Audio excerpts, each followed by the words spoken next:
Mahremiyetin ihlal ediliyor. Tahmin edilemez olmaktan çıkıyoruz. Telefonun seni dinlemiyor. O aşama çoktan geçildi. Daha kötüsünü yapıyor. Seni tanıyor. Her kaydırma, her tıklama seni biraz daha veri yapıyor. Bu döngüyü bugün kırmazsan yarın dijital bir veri olarak kalacaksın. Yarın algoritma senden daha iyi bilecek. Ne düşüneceğini, ne isteyeceğini, ne hissedeceğini. Çukurun içine bakarsan çukurda sana bakar. Hazırsan başlayalım. Bugün o çukur algoritma. Sana sadece bakmıyor.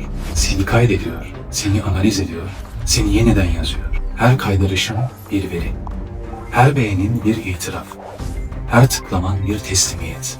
Dijital göz tarafından hiç bu kadar izlenmiyordu. Ve bu göz seni senden daha iyi tanıyor. Özgür iradenle tıkladığını sandığın her video, internete ilk adım attığın yıldan beri hesaplanmış bir sonuç. Yani internette karşına çıkan her içerik, internet geçmişine bıraktığın dijital ayak izlerinin toplamı. Bugün dijital oruca girmezsen, yarın bir insan olarak değil, tasarlanmış bir ürün olarak varlığını sürdüreceksin. Mahremiyetin ihlal ediliyor.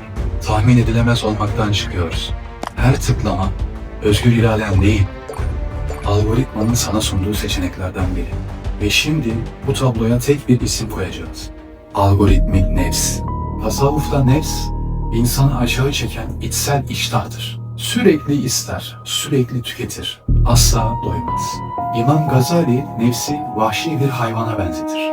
O hayvanı terbiye etmenin yolu, onu her istediğinde beslemek değil, onu aç bırakmaktır.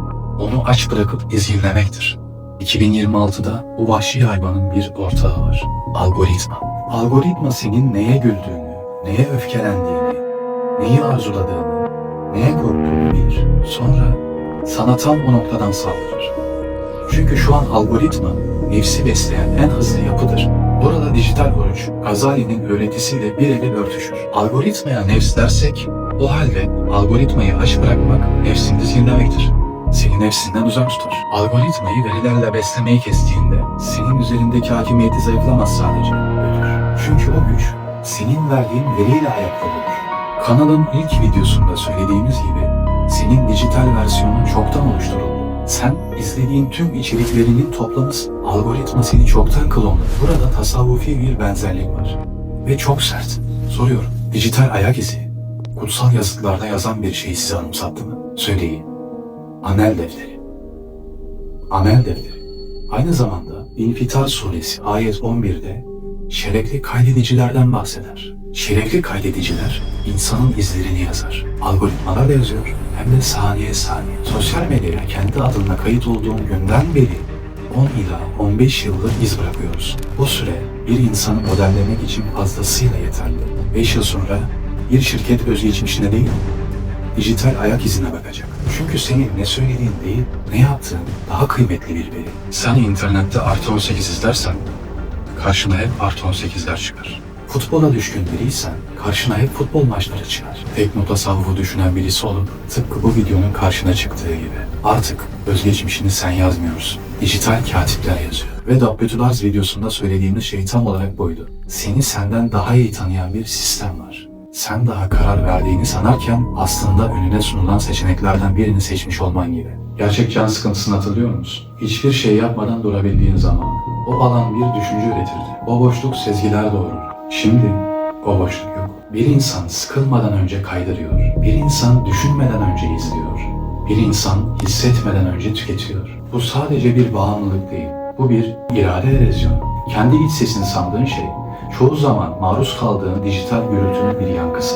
Modern çağın felaketi şu, insan kendi iç sesiyle algoritmanın fısıltısını ayırt edemiyor ve özünden uzaklaşıyor. Tasavvufta halveti duymuşsunuzdur. İnziva ve halk içinde bir yalnızlık. Derviş, bedenen pazar yerindedir ama zihnen ve ruhen hakikatle beraber olmayı amaçlar. Bugün pazar yeri değişti. Halk artık sosyal medyanın içine geçti. Sen dijital oruca geçtiğinde yine halk içindesin. İşin var, ailen var, dışarıdasın, hayat akıyor ama zihnen o akışa teslim olmuyorsun.